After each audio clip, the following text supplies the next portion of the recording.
வணக்கம் மக்களே, நீங்கள் பார்த்து கேட்குறது மொக்க கமிட்டி. நாங்கள் host invincible season 2 episode 6 release ஆயிருக்கு. ஒவ்வொரு எபிசோட்லையுமே தாறுமாறான பல சம்பவங்கள் பண்ணிட்டு இருக்காங்க. இன்னும் 2 எபிசோட் தான் பாக்கி ஃபினாலே நெருங்கிட்டு இருக்கோம். சந்தவங்களை இந்த எபிசோட்ல என்னென்ன விஷயங்கள்லாம் காமிச்சிருக்காங்க அண்ட் வில்ட்ரமிட்டோட வீக்னஸ்லாம் கண்டுபிடிச்சிட்டாங்களா, அதெல்லாம் எப்படி ஒர்க் அவுட் ஆக போகுதுன்னு மொத்தமாக பிரேக் டவுன் பண்ணிடலாம். போன எபிசோட் எண்ட்ல நம்ம ரெக்ஸ்ப்ளோட், டூப்ளிகேட் அண்ட் ஸ்டிங்கிங் ரேன்னு சொல்லி பார்த்தீங்கன்னா 3 பேருமே அந்த லிசர்ட் கிங்கோட அந்த டீமை எதிர்த்து சண்டை போட்டுட்டு இருப்பாங்க. அதுல டூப்ளிகேட் அண்ட் ஸ்டிங்கிங் ரே செத்துட்டு அப்புறம் ஃபைனலா இந்த பக்கம் நம்ம ரெக்ஸ்ப்ளோட் வந்து பார்த்தீங்கன்னா இந்த லிசர்ட் கிங்கோட கன் பிடியிலே மாட்டிருப்பாரு. நீ எதுக்குடா காத்துட்டு இருக்க, சுற்று அப்படின்னு சொல்லி முடிகிறதுக்குள்ளே லிசர்ட் கிங் இந்த பக்கம் நம்ம ரெக்ஸ்ப்ளோட தலையிலேயே சுற்றுவாரு.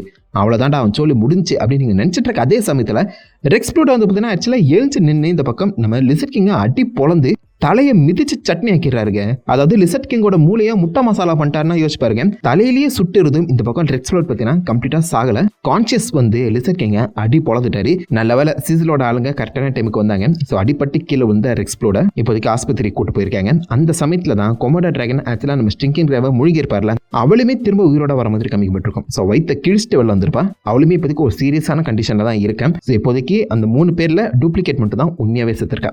பூமியில இதெல்லாம் நடந்துட்டு இருக்கும்போது ஸ்பேஸ்ல செக்விட்ஸ் கிட்ட வந்து பார்த்தீங்கன்னா இந்த மொத்த கார்டன்ஸ்மே மாட்டிருப்பாங்களே, அவங்களை சமாளிக்க ரொம்ப கஷ்டப்பட்டு இருக்காங்க. ரோபோட் முடிஞ்ச அளவுக்கு ஒரு குட்டி பாம் வந்து பார்த்தீங்கன்னா ரெடி பண்ணியிருக்காரு. கொஞ்சம் டைம் வேணும்னு சொல்லி கேட்க ஷேப் ஸ்மித் தான் உடம்பையே ஒரு அம்ப்ரலா மாற்றி வெளியில இருக்க செக்விட்ஸ்ங்களை அட்டாக் பண்ண விடாத அளவுக்கு ஒரு சின்ன தடுப்பு வந்து போடுறாரு. ஏன்னா மார்ஷியனோட தோலை வந்து பார்த்தீங்கன்னா இந்த செக்விட்ஸால தொலைக்க முடியாதுல. ஸோ அந்த ஒரு டெக்னிக்கை யூஸ் பண்றாரு. அந்த கேப்ல வந்து பார்த்தீங்கன்னா ரோபோட் அந்த பாம்பை ரெடி பண்ண அந்த பாம்பை ஃபர்ஸ்ட் நம்ம இம்மோர்டல் தான் எடுத்துட்டு போற மாதிரி தெரியும். பட் இம்மோர்டல் கிட்ட இருந்து இன்வின்சிபிள் அதை கலெக்ட் பண்ணி உன்னை விட நான் ஸ்ட்ராங் அண்ட் ஃபாஸ்ட் என்கிட்ட கூடுன்னு சொல்லி பார்த்தீங்கன்னா இம்மோர்டல் கிட்டே வாங்கிட்டு போயிடுவாரு. ஸோ கடந்த 1000 வருஷங்களா இம்மோர்டல் தான் டெக்னிக்கல இந்த உலகத்துல ஸ்பீட் அண்ட் ஸ்ட்ராங்கான கேரக்டரா இருந்தவரு. அந்த பவர் இப்போதைக்கு நம்ம மார்க்கெட் இருக்க அந்த சமயத்துல இப்போதைக்கு இம்மோர்டல் மனசுக்குள்ள ஒரு சின்ன இன்ஃபீரியாரிட்டி காம்ப்ளெக்ஸ் வந்திருக்கணும் தான் நினைக்கிறேன். பட்டன் கொண்டு போய் அந்த அஸ்ட்ரோனட் முன்னாடி வெடிக்க வைக்க அங்க இருக்க அந்த செக்விட்ஸ் வந்து பார்த்தீங்கன்னா கம்ப்ளீட்டா அஸ்ட்ரோனட் உடம்புல பிரிஞ்சு வந்தது. பட் இதுவே ஆப்போசிட்ல நம்ம ரோபோட் அண்ட் ஆட்டம் இவங்க 2 பேரையுமே அந்த செக்விட்ஸ் கண்ட்ரோல் எடுத்தது. அதை திரும்ப இன்னொரு ஃபைட் அப்படின்னு நினைச்சு முடிக்கிறதுக்குள்ளேயே இம்மோர்டல் அண்ட் மார்க் அவங்க 2 பேரையுமே ஒன்னா சேர்த்து திரும்ப அந்த மாவை வெடிக்க வச்சு செக்விட்ஸோட கண்ட்ரோல் வந்து கம்ப்ளீட்டா விடி வச்சு இப்போதைக்கு எல்லாருமே அந்த ஷிப்ல இருந்து எஸ்கேப் ஆயிடுறாங்க.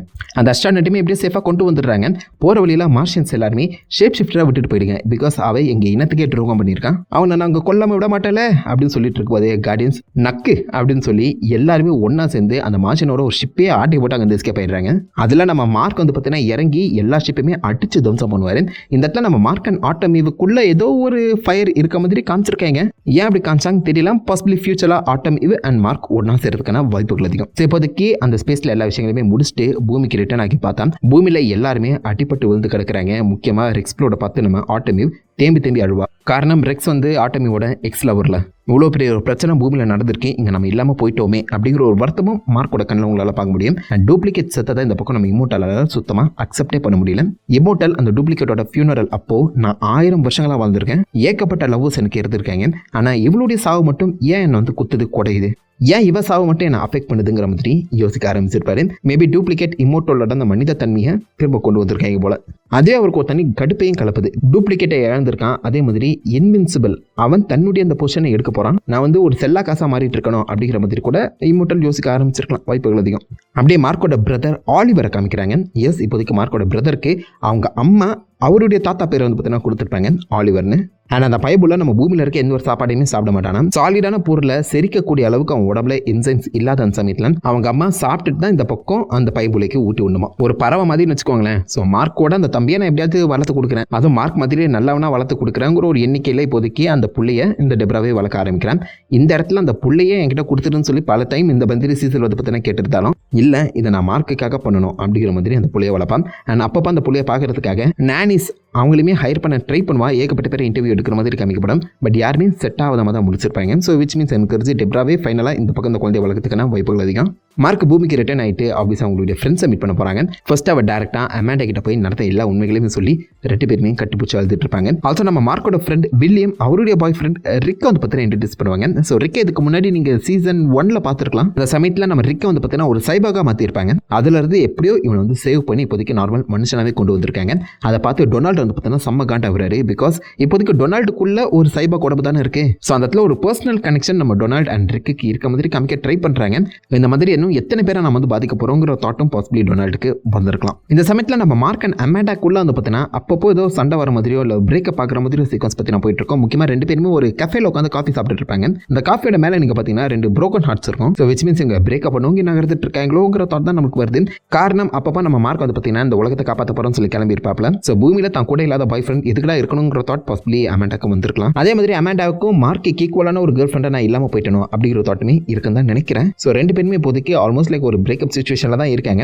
ஸோ மார்க் வந்து ஒவ்வொருத்தர்கிட்டயே அந்த மாதிரி அட்வைஸ் கேட்க போவார். ஃபர்ஸ்ட் அவர் ரெக்ஸ் கிட்ட தான் பேச போவார். ஸோ ரெக்ஸ் வந்து பார்த்தீங்கன்னா நான் சாவை தொட்டுட்டு வந்திருக்கேன்டா, சாவை பார்க்குற அந்த சமயத்தில் என் கண் முன்னாடி இது வரைக்கும் நான் வாழ்ந்த வாழ்க்கைங்கிறது ஃப்ளாஷ் ஆச்சு.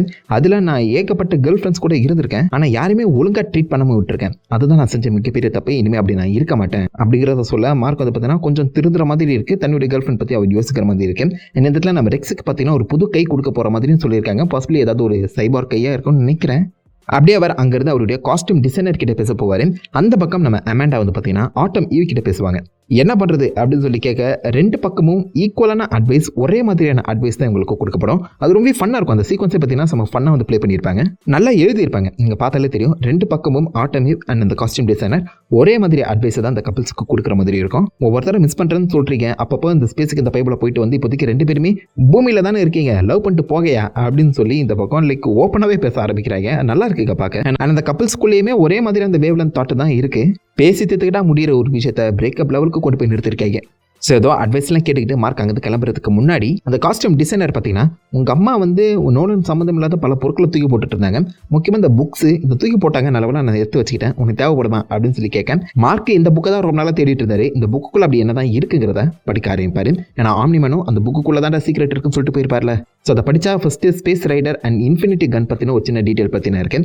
இன்ஃபினிட்டி கன் இருக்கிறது செம்ம பவர்ஃபுல்லான கன், அதை தப்பாக யூஸ் பண்ணால் இந்த உலகத்தை அழிக்கக்கூடிய தன்மை வாய்ந்தது அப்படிங்கிற மாதிரி சொல்லியிருப்பாங்க. அது எந்த அளவுக்கு பவர்ஃபுல்னு சொல்லி காட்டுறதுக்காகவே என்னோட அனிமேஷன் பேக்ரவுண்டில் போய் ஆகும். அதில் நம்ம ஸ்பேஸ் ரைடர் 4-5 மீன்களை கொள்றதுக்காக அந்த இன்ஃபினிட்டி கன்னை யூஸ் பண்ண அந்த எக்ஸ்ட்ரா ரே வந்து பார்த்தீங்கன்னா பின்னாடி இருக்க அந்த சூரியன் மேலே பட்டு அந்த சூரியனே லைக் சூப்பர்னோவாவை வெடிச்சு சத்துற மாதிரி காமிக்கப்பட்டிருக்கு. ஸோ அந்த அளவுக்கு பவர்ஃபுல்லான கன் அப்படின்னு சொல்லி மென்ஷன் பண்ணியிருப்பாங்க.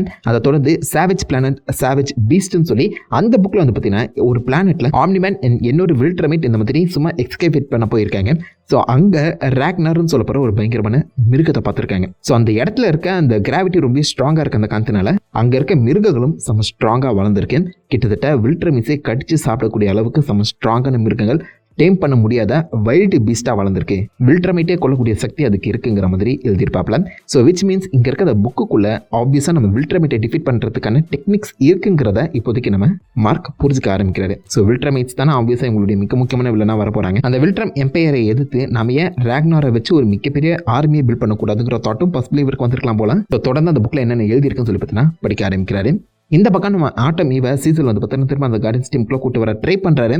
பட் ஆட்டம் ஈவ் திட்டவட்டமாக நான் வரமாட்டேங்கிறத ஓப்பனாகவே சொல்லிடுறாங்க. சீசல் அசிங்கமாக போச்சு குமார்னு சொல்லி அங்கேருந்து கிளம்புறது பாவமாக தாங்க இருந்துச்சு. அதே மாதிரி இந்த காப்பாற்றப்பட்டார் பார்த்தீங்களா ஒரு அஸ்ட்ரானட், அவர் வீட்டுக்கு வந்து தன்னுடைய ரூமை கிளியர் பண்ணிட்டு இருக்க அந்த சமயத்தில் அவருடைய வாய்க்குள்ளது ஒரு செக்மெண்ட் இப்போதைக்கு வெளியில் வருது. விச் மீன்ஸ் இப்போதைக்கு அந்த செக்மெண்ட்ஸ் வந்து பார்த்தீங்கன்னா ஒரு தடவை உங்களை இன்ஃபெஸ்ட் பண்ணிச்சுன்னா அது உங்களுக்குள்ளேயே தங்கிடுங்கிற மாதிரி தான் காமிக்கப்பட்டிருக்கு. இப்போதைக்கு அந்த செக்மெண்ட்ஸ் அகெயின் அந்த அஸ்ட்ரானட்டை திரும்ப கண்ட்ரோல் எடுத்திருக்கு. அண்ட் இது எல்லாமே பூமியில் நடக்குது. பூமியில் ஏகப்பட்ட செக்மெண்ட்ஸ்க்கு நிறைய ஹோஸ்ட் வந்து பார்த்தீங்கன்னா கிடைப்பாங்க.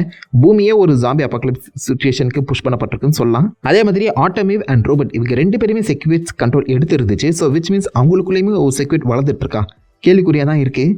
ஆட்டோமேவை கண்ட்ரோல் எடுத்துச்சுன்னா ரொம்ப கஷ்டமாக போயிடும். செம்ம பவர்ஃபுல்லான கேரக்டர் ஆட்டோமேவ், என்ன பண்ண போகிறாங்கன்னு காத்திருந்து பார்ப்போம். அதை தொடர்ந்து ஆலன் இப்போதைக்கு செம்ம பவர்ஃபுல்லாக மாறி நம்ம தேடிஸோட பேச்சை கேட்டு இன்வின்சிபிளாக தன்னுடைய டீமில் ஒன்றா சேர்க்கறதுக்காக இந்த பூமி நோக்கி வந்துட்டு இருக்காரு. பூமி நோக்கி யாரோ வராங்கன்னு இன்ஃபர்மேஷன் தெரிஞ்ச அப்புறம் இம்மோட்டல் செம்ம காண்டில் அவருடைய கோவத்தை வெளிக்காட்டி ஆகணும்னு நம்ம ஆலன் கூட சண்டைக்கு போயிருப்பாரு. அந்த இடத்துல நம்ம இம்மோட்டலையே ஆலன் பார்த்தீங்கன்னா ஓரளவுக்கு கதிகலுக்க வைக்கிற மாதிரி காமிக்கப்பட்டிருக்கோம். ஸோ ஆலன் எந்த அளவுக்கு ஸ்ட்ராங்காக மாறி இருப்பாருன்னு சொல்லி உங்களுக்கு புரியும் நினைக்கிறேன். இம்மோட்டல் பார்த்தீங்கன்னா ரொம்ப ரேஜ் ஃபீல்டாக இருக்காரு, யாரையாவது அடிச்சு கொல்லணுங்கிற தாட்லேயே இருக்காரு. அந்த இடத்துல நல்ல வேலை நம்ம மார்க் உள்ள பூந்து ஆலன் அண்ட் இம்மோட்டலோட ஃபைட்டை தடுத்து நிறுத்தி நீ நல்லா வந்தாயா அப்படின்னு சொல்லி ப்ரூவ் பண்ணிட்டு இப்போதைக்கு ஆலனை தன்னுடைய ரூமுக்கு கூட்டு போறாங்க. ஏன் இங்க வந்திருக்க, என்ன விஷயம் அப்படின்னு சொல்லி கேட்க ஆலன் வந்து நான் செத்து பொழைச்சிருக்கேன்டா, பார்த்தியா செம்ம பஃபா வந்திருக்கேன், என்னுடைய பாஸே ஒரு வில்ட்ரமேட்டுங்கிற ஒரு உண்மை இப்போதான் எனக்கு தெரிய வந்துச்சு, அவருமே அந்த எம்பையரை எதிர்த்து போராடிட்டு இருக்காரு. ஸோ அவர் கூட சேர்ந்து நீயும் அந்த எம்பையரை எடுத்து நிற்க வேண்டியதானே. 2 வில்ட்ரமேட் இப்போதைக்கு வில்ட்ரம் எம்பையரை எதிர்த்து நிற்கலாம். அவங்களை அழிக்கிறதுக்கு தான் ஏதாவது டெக்னிக் நான் தேடிட்டு இருக்கேன். பட் இப்போதைக்கு தேடியஸ் உங்க கூட பேசணும்னு சொன்னாரு, நீ கொஞ்சம் வந்து பேசுறியாப்பா அப்படின்னு சொல்லி கேட்க தம்பி எத்தனை வட்டம் என்ன ஸ்பேஸுக்கு கூட்டிட்டு இருப்பீங்க, எனக்கு பூமியில் 1008 வேலை இருக்கு, என்னால இப்போதைக்கு ஸ்பேஸுக்கு வர முடியாது, பட் இருந்தாலும் என்னால் ஹெல்ப் பண்ண முடியும். எங்க அப்பா இந்த புக்கை படிக்க சொன்னாரு, இந்த புக்குக்குள்ள வில்ட்ரமிட்டை அழிக்கக்கூடிய டெக்னிக்ஸ் ஒளிஞ்சிருக்கு, அதை டேடிஸ் கிட்ட கொடுத்து அவங்களுக்கு ஏதாவது புரிதாங்கிறத மட்டும் கேட்டு சொல்லு அப்படிங்கிற மாதிரி அந்த புக்கை வந்து பார்த்தீங்கன்னா நம்ம ஆலன் கிட்ட ஸ்கேன் பண்ணி கொடுத்துட்டு நம்ம ஆலனை பூமியை விட்டு துரத்தி அமைச்சிடறாப்ல. ஆனாலும் பாவங்க இன்வின்சிபிள் தொடர்ந்து எல்லாரும் ஸ்பேஸுக்கே கூப்பிட்டு இருந்தா என்னடா பண்றது. இந்த இடத்துல ஆலன் கிளம்புறதுக்கு முன்னாடி டேடிஸ் கிட்ட கண்டிப்பா இந்த வில்ட்ரம் எதிர்த்து அவங்க சண்டை போடும்போது நான் வந்து ஹெல்ப் பண்ணுவேன், அந்த போர்ல நான் பங்கேற்றுப்பேங்கிறத போய் சொல்லுங்கிற மாதிரி அதையுமே மென்ஷன் பண்ணி தான் அனுப்புறாரு. வில்ட்ரமிட்ட எதிர்த்து சண்டை நடந்துச்சுன்னா அதில் நம்ம இன்வின்சிபிள் சண்டை செய்ய ரெடியாக தான் இருக்குங்கிறத சொல்லி தான் அனுப்புறாரு. ஆனால் இந்த எபிசோட் எண்ணில் வந்து பார்த்தீங்கன்னா வில்ட்ரம் பிரிசன்ல நம்ம நோலன் மாட்டிக்கிட்டாரு, ஆம்னிமேன் மாட்டியிருக்காருல. ஸோ அவரை ஜென்ரல் கிரேகு கழுத்து பிடிச்சி தூக்கி இங்கே வாருப்பா, நீ செஞ்ச தப்பு எல்லாத்தையுமே மன்னிச்சிடுறோம், திரும்ப இங்கே எம்பையரில் ஒன்றா சேர்ந்துரு, நம்ம எம்பையரை பில்ட் பண்ண மிக பெருசாக வளர்க்க ஹெல்ப் பண்ணு அப்படின்னு சொல்லி கேட்க நோலன் ஒரு வார்த்தை கூட பேசல. கோவமான ஜென்ரல் இடத்துல இருக்கவங்க எல்லாருமே மூளையை பாய்சன் பண்ணிட்டாங்க, தக்காளி ஒன்று அடிச்சு கொள்ளுங்கடான்னு சொல்லி நோலனை அப்படியே கீழே போட்டு அங்கே கிளம்பிடுறாரு. ஸோ நோலன் அந்த பிரிசன்லேருந்து தப்பிக்க பிளான் போடுறாருன்னு நினைக்கிறேன். இப்போ ஆல்மோஸ்ட் அவர் வந்து சரியான தான் எனக்கு ஃபீல் ஆகுது. அதோட இந்த எபிசோட் முடியுது. ஒரு சின்ன போஸ்ட் கிரெடிட் சீனில் நம்ம ஆங்ஸ்டாம் லெவியை காமிக்கிறாங்க. ஒரு தனக்கேற்ற மாதிரி பர்ஃபெக்டான கோட் சூட்டை போட்டுக்கிட்டு அவர் இன்னொரு யூனிவர்ஸுக்கு போகிறாரு. அந்த யூனிவர்ஸ் வந்து பார்த்தீங்கன்னா ரொம்ப லைக் ரிச்சாக இருக்குது, எந்த ஒரு ஆபத்தும் இல்லாமல் ரொம்ப ஸ்லீக்காக இருக்க மாதிரி காமிக்கப்பட்டிருக்கு. டைம் ஸ்கொயரில் தான் நிற்கிறாரு, பட் அந்த இடமே அட்வான்ஸ்டாக மாதிரி இருக்கு. ஸோ விச் மீன்ஸ் எனக்கு தெரிஞ்சு வில்ட்ரம் எம்பையரால் டேக் ஓவர் பண்ணப்பட்ட ஒரு உலகமாக இது இருக்க வாய்ப்புகள் அதிகம். மேபி இந்த சீசன் 2 எபிசோட் 1 நம்ம இன்வின்சிபிள் அண்ட் ஆம்னிமேனால டேக் ஓவர் பண்ணப்பட்ட உலகமாக கூட இது இருக்கிறதுக்கான வாய்ப்புகள் அதிகங்க. ஸோ அந்த உலகத்தில் போய் நான் இன்னும் செய்ய வேண்டிய வேலை நிறைய இருக்கு அப்படின்னு சொல்ல அதோட அந்த மொத்த எபிசோட முடியுது. ஸோ விச் மீன்ஸ் அடுத்த 2 எபிசோடுமே ஆங்ஸ்டாம் லெவியை ஃபோக்கஸ் பண்ணி நகரத்துக்கான வாய்ப்புகள் அதிகம். ஏன்னா அவர் தான் சீசன் 2 முக்கியமான வில்லன் சொல்லிட்டு இருந்தாங்க. பெருசாக அவர் எங்கேயுமே காமிக்காம இப்போ தான் திரும்ப ரிட்டர்ன் கொண்டு வந்திருக்காங்க. இதுக்கப்புறம் அவரை எதை நோக்கி கொண்டு போறாங்க, அவர் என்ன பிளான் பண்ணி வச்சிருக்காருன்னு சொல்லி பொறுத்தது பார்த்தா தாங்க தெரியும். ஓரளவு ஒரு நல்ல எபிசோட் தான், பட் ஏகப்பட்ட பிளாட் லைன்ஸ் உள்ள போட்டு கன்ஃபியூஸ் பண்ணிட்டு இருக்காங்க. பார்ப்போம் அடுத்த எபிசோட் என்ன மாதிரி அமைக்க போறாங்கன்னு. ஸோ நீங்க இந்த எபிசோட பத்தி என்ன நினைக்கிறீங்க, எத்தனை பேர் இன்வின்சிபிளை ஃபாலோ பண்ணிட்டு இருக்கீங்க சொல்லுங்க. தாட்ஸ் மார்க் மேக்கில் காம் பண்ணிட்டு அந்த லைக் பண்ணி தெரிய விடுங்க. உங்களை நல்ல ஒரு ஆசமான வீடியோல மீட் பண்ணுறேன். Have fun guys. வட்ட